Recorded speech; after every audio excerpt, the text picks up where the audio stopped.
Y finalmente, el último elemento es el nexo causal, ¿verdad? Habíamos dicho nosotros en el 1834 que había 3 elementos y el cuarto elemento aparecía de el 1856 y 1857, último párrafo. ¿Y qué es el nexo causal? El nexo causal es ese elemento que conecta al daño con la conducta o el hecho dañoso. De esta manera, a fin de determinar la relación causa-efecto, ¿verdad? Y que ello se establezca adecuadamente a partir de los hechos susceptibles de ser considerados como generadores del daño, para partir de eso, fijar las consecuencias indemnizables. Para eso utilizar este elemento. Y también, una vez que se tenga esa consecuencia indemnizable, es posible ligar esas consecuencias a la conducta o al agente responsable. O sea, básicamente te sirve para dos cosas, para atar el daño con la conducta y para atar la conducta con el agente. O sea, ahí más o menos lo que está haciendo es la suerte de factor de enlace. Y la relación de causalidad es un elemento constitutivo de la obligación de indemnizar, categórico, que opera como un delimitador de la misma y se erige como un elemento de marcador a fin de que solo pueda reclamarse al autor o responsable del hecho aquellas consecuencias que van en relación adecuada entre el hecho y el daño. ¿Por qué también es importante el nexo causal? Porque el nexo causal delimita hasta qué consecuencias podemos nosotros reclamar. Porque si no existía una cadena de nexo causal, se estaría ante la posibilidad de que no haya límites para decir hasta qué punto llega la responsabilidad del agente. Porque si yo le disparé a fulano, a causa de eso fulano murió, después de eso su mamá le agarró un infarto, a causa de que su mamá le dio un infarto, el hijo más chico dejó de ser cuidado por una señora que le cuidaba correctamente, a causa de eso se volvió un patotero, a causa de eso se volvió un asesino, le mató a la esposa y esa esposa al final, o sea, toda esa cadena de hechos se ligaría siempre a un evento inicial. Sin embargo, el nexo causal lo que hace es decir, esto va hasta acá.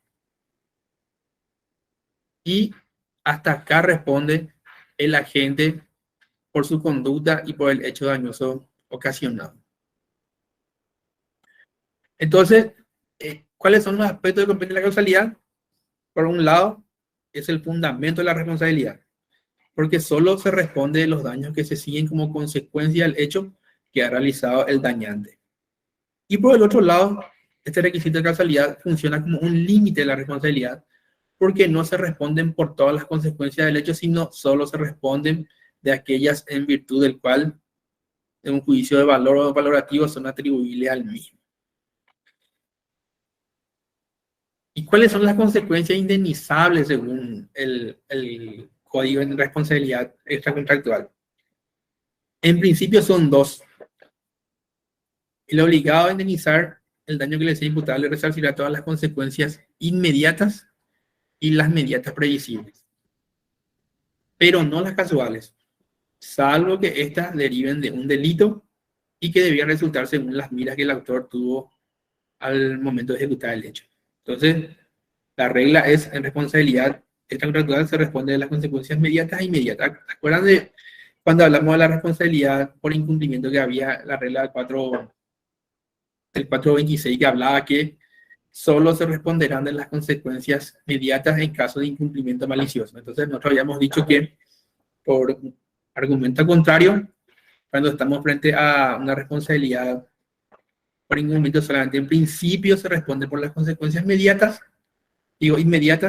salvo que se demuestre incumplimiento malicioso, y ahí entran las consecuencias inmediatas. En este caso, se responde por las consecuencias inmediatas y las inmediatas previsibles, y solamente en caso de demostrar delito, quiere decir que es dolo, se podrían incluir las consecuencias casuales, que son aquellas que el autor tuvo en mira al momento de ejecutar hechos que son consecuencias de las consecuencias.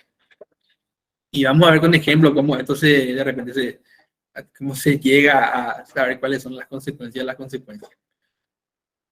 Entonces, el código prevé en la parte de responsabilidad contractual que las consecuencias dañosas que tienen un nexo adecuado de causalidad son las que se ligan al hecho productor del daño. Porque acuérdense que en materia de causalidad hay varias teorías. Nuestro código sigue la teoría de la causalidad adecuada. El código argentino también sigue la teoría de la causalidad adecuada, pero hay otros códigos que no siguen la teoría de la causalidad adecuada. Entonces nosotros tenemos que también limitar esas consecuencias dentro de lo que son el marco de la teoría de la causalidad adecuada. Y estas consecuencias abarcan, como dijimos, las inmediatas. Las inmediatas son aquellas que ocurren según el curso normal o natural o ordinario de las cosas. Las consecuencias inmediatas previsibles son aquellas que derivan o que se desprenden de la consecuencia inmediata, pero que son previsibles, y las casuales son aquellas consecuencias inmediatas, pero no previsibles. Básicamente así se define, pero para que sea un poco más entendible tiene que ser con ejemplo. Y vamos a ver ahora con el ejemplo. Consecuencia inmediata. Las consecuencias inmediatas son aquellas que derivan de un hecho y que normalmente le suceden según el curso natural y ordinario de las cosas. Eso el código no define. Y el ejemplo más fácil es el siguiente. En el caso de un hecho de disparo de arma de fuego, la víctima fallece. Entonces la consecuencia inmediata es el fallecimiento. Ahí no hay forma de discutir. Después tenemos las consecuencias inmediatas previsibles, que son las que resultan solamente de la conexión de un hecho con un acontecimiento distinto. Para que la consecuencia sea considerada inmediata, no es suficiente que entre el hecho y el resultado medie una relación causal, sino también que ésta debe aparecer como previsible. Si no fuera una consecuencia previsible, automáticamente sería considerada una consecuencia casual. Entonces, las consecuencias inmediatas, cuya característica, por más eventual que se presente, debe ser previsible, es eventual porque la conexión de la cual derivó el efecto era un suceso contingente o incierto, pero es previsible porque tal conexión de hechos constituía una contingencia probable. El ejemplo es que en el caso de un hecho de disparo de arma de fuego, ¿verdad?, la víctima antes de fallecer se interna por varios días en terapia intensiva, ¿verdad?, lo que produce la necesidad de cobertura de gastos de internación. Entonces, en este caso, la consecuencia inmediata previsible, obviamente, es que el agente debe también responder por los gastos de internación al momento de indemnizar. Y por último, las casuales, que son aquellas consecuencias inmediatas que no pueden preverse de manera directa, pero que el autor las tuvo en mira al momento de ejecutar el hecho. Y vamos a darle el ejemplo del disparo con arma de fuego. En este caso, el agente dispara a la víctima con la intención de asesinarla. Pero ¿qué pasa? Esta no fallece porque resulta que se hiere con una herida superficial, ¿verdad? Entonces, al momento de su internación, se va a su interna, pero en ese momento contrae una infección hospitalaria que finalmente acaba con su vida. Evidentemente, la intención en principio del dañante era matarlo, pero era matarlo de una. Este fallece a través de otros elementos o hechos posteriores, pero que tienen un hilo de causalidad que le sigue. Entonces, todas esas consecuencias, la inmediata, la mediata y las casuales, vienen y se enlazan al hecho generador para indemnizar, o digo, para responsabilidad o para atarle al responsable del hecho a esa cadena causal. Como pueden ver, ese hecho de la infección hospitalaria es algo que no era previsible, pero sí la consecuencia de ese hecho imprevisible era algo que el autor tuvo en mí al momento de ejecutar el hecho. Entonces, por esa razón, esos hechos, o esa cadena de hechos posteriores, que ya tienen una lejanía al efecto inmediato, aún pueden ser enlazados a la conducta de la gente y por ello responsabilizarlo de sus consecuencias. Y finalmente, como dijimos, la causalidad opera como un límite de la responsabilidad. Primero dijimos porque delimita hasta qué consecuencias llega. No podemos nosotros llegar hasta la última consecuencia, porque si no podríamos estar ante una cadena de eventos que podría ser infinita. Pero como la ley te dice, en principio no vamos hasta estas dos consecuencias, y si hay dolo o delitos, podemos llegar hasta las casuales, siempre y cuando la consecuencia que ocasionó ello haya tenido el autor mira al momento de realizar el hecho, que es una cuestión probatoria también que tiene que llegar hasta ahí. Entonces, hasta ahí llegamos. Entonces,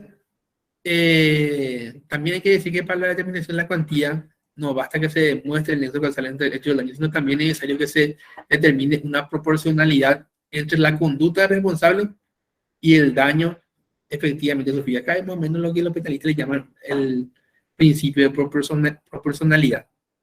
Yo no puedo reclamar una consecuencia magnífica cuando el hecho dañoso fue algo insignificante. Tiene que haber proporción entre la acción ejecutada y el daño efectivamente sufrido. Eso es lo que dice el 1857, último párrafo. E incluso le da al juez la facultad de moderar la indemnización y hasta dispensarla de ella, si hubiera evidente desproporción entre la acción ejecutada con intención o por culpa y el daño efectivamente sufrido. Entonces, como pueden ver, la causalidad juega un papel muy importante para determinar hasta qué consecuencias llegamos, para atar esas consecuencias a la conducta de la gente y también para moderar la indemnización de una manera proporcional entre la acción ejecutada y el daño efectivamente sufrido. Porque algunos, por ejemplo, porque le dio una cachetada, luego ya se tuvo que internar y ya después le dio un infarto. Entonces tiene que haber un hilo de causalidad que tiene que ser adecuado a todas las consecuencias que se reclaman. Y también tenemos que existen situaciones en las cuales el curso causal que se ha establecido entre una conducta, la conducta de la gente y el daño, puede verse afectado por factores totalmente ajenos a la voluntad de quien se pretende responsabilizar. Y que esto genera la ruptura o interrupción del nexo causal. Así, por ejemplo, son conocidas las famosas causales de exhibición que vimos ya hace rato, entre las cuales se tiene a las figuras como el caso fortuito, la fuerza mayor, que comúnmente están mencionados en nuestro código como eventos interruptivos del nexo causal. Y también aparecen, por ejemplo, las denominadas causas ajenas, que son aquellas causas que son ajenas a la voluntad de la gente, entre las cuales tenemos, por ejemplo, el hecho del tercero por el cual no se debe responder, porque hay terceros por quien sí se debe responder, como por ejemplo el dependiente o alguien que actúa bajo tu dependencia de autorización, como dice el 1842. Entonces, por quien no debo responder es un tercero quien no actúa, o sea, quien actúa sin mi dependencia o sin mi autorización. Y también tampoco se responde, mejor dicho, por el hecho que ocurre por culpa exclusiva de la víctima. Entonces, cuando uno se quiere liberar de la responsabilidad, podría también demostrar la ruptura de este nexo causal mediante estos factores que cortan ese nexo de causalidad y que por lo tanto eliminan la conexión de mi conducta con el hecho dañoso. Acá están los ejemplos que hace rato ya vimos. Y